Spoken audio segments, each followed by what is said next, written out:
Being born in 2006, almost all the technology I've ever interacted with would probably be considered modern.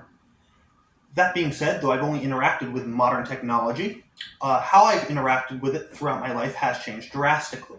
The first piece of technology I really remember interacting with outside of television would be the Nintendo DS I got when I was, I think, around 6 or 7.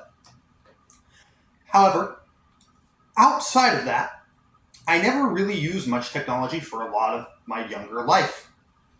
It wasn't until much later I really ended up using the internet or laptops or anything like that to any real capacity, and I didn't get a phone until I was 16 because I was homeschooled and never really left the house. And any little technology I did have, like a DS or a Wii or a tablet later on, I was only really allowed to use for an hour a day for just entertainment. However, when I grew older, 8th grade, high school, I ended up needing internet access. I needed to turn in online assignments, do online research.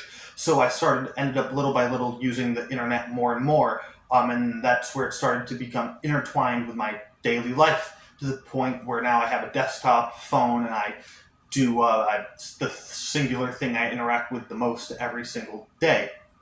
So it does feel really strange to look back on stuff like old computers and stuff like that and realize how different and inefficient, how just so much worse off technology was back then.